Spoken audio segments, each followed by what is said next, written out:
Kasi pag hindi ka pa nakapagbigay ng PIN o kaya ng bank account at saka o kaya ng pangalan to, bank account o kaya ng mga IDs. Pag hindi ka pa nakapagbigay ng mga IDs, nakapost talaga yan. Ay shit, di kaya pala. Nakahold yan.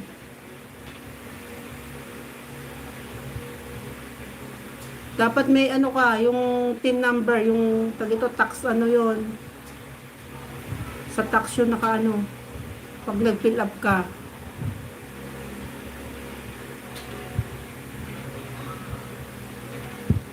Kung ano, tawagan mo ako, turuan kita.